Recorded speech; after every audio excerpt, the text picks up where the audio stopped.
Let's take a look at some of the basic features of Book Creator. I'm here on a blank page and I want to go to this plus. When I click on the plus, you'll notice I have quite a few options here. I can add in images so I can search for them. It's going to pull them from Pixabay, so they are copyright free images. I can also upload them from my computer. A great feature here for accessibility is that students that might not know how to spell what they're looking for can actually record and search there as well. I can use the camera. The camera will let me take a picture or record a video. So the advantage of being able to take a picture is students can do a book about themselves, they can do book snaps, or they can actually take pictures of their work and add them directly into their book. They can also do a video to explain their thinking about a topic. I can also use the drawing pen to annotate or draw images. I am most certainly not an artist, but I can draw. I can also change the colors here. I can even use my personal favorite, which is the glitter pen. So I can color this in here with glitter, but I can also use different types of brushes, crayons, highlighters, or I can use this auto one, which lets me, as if I draw now, this time, you'll notice up here, it's making guesses at what was I trying to draw. So I love that it thinks maybe it was a pizza, but no. I'm gonna go with it's supposed to be a smiley face. So I want to color in the eyes a little bit better there and they can tell their eyes. And then, yes, this is what I was going for. And it will actually do it in the color, create the image in the color you drew with.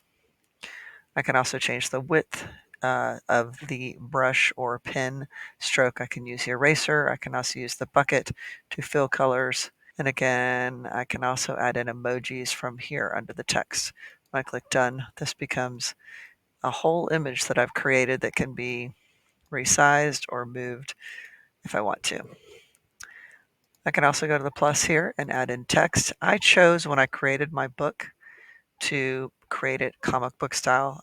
I advise doing that because then you get the option of having the captions, titles, and so forth, and more text options. So now I can type in here, can bold any particular words that I might want to bold. I can italicize, I can underline, I can even hyperlink items here as well. The advantage of that is that I can actually create a book that hyperlinks to a quizzes or a Kahoot or a Nearpod activity or a Google form for assessment. So I can click done and notice it created as a comic book style. I can move it around. This works for any text. I can go to the info here and I can choose to change the size of it. I can incrementally up or down plus it. I can also justify it centered, right or left if I choose to. I can bold words, italicize if I want, underline the whole thing if I want. I can also change the font. There are a good number of fonts that are available here, but not too many that students are going to get stuck in the font rabbit hole. So good to have some options, but it's kind of a forced choice, not too many options. I can choose the color here. It's going to remember the ones I've used most recently, but I can change it to any color I want. I can also give it a background if I wanted as well.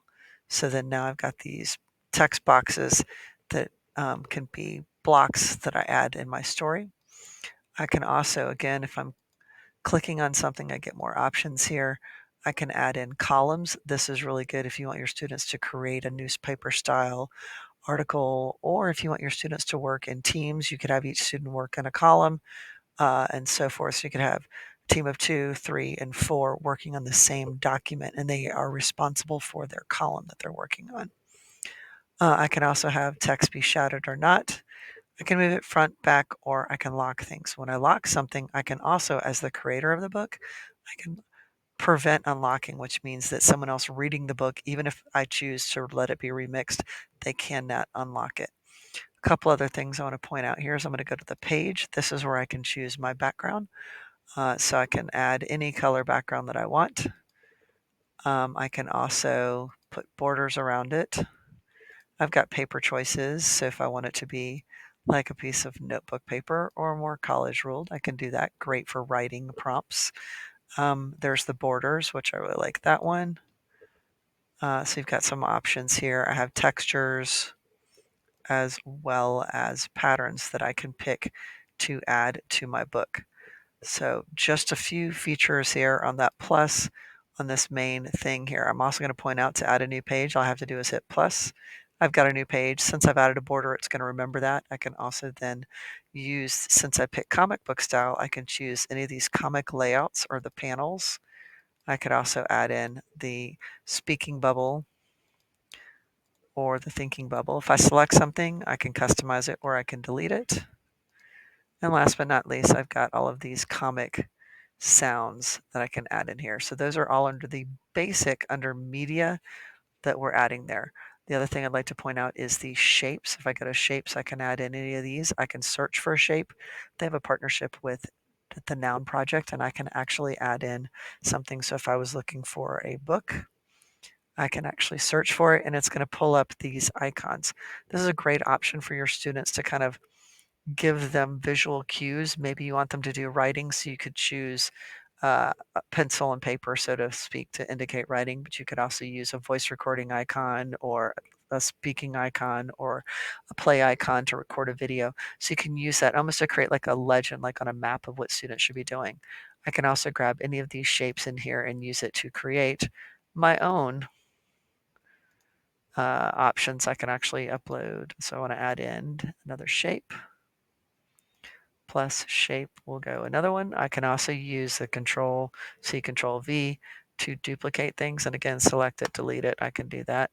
But when I create something, it doesn't have to be in purple. I can go in here and choose the info. Here's a little bonus tip. If I click this pen, it keeps this thumbtack pen, holds it here. I can add a shadow to something. I can add a border to it if I want. I can change the color. I could also even take the infill color out and make that none. So now I can use this to create a Venn diagram. So I'm going to delete that one. And now I can create a Venn diagram. So it's great for students to create their own images in there. So those are the basic features.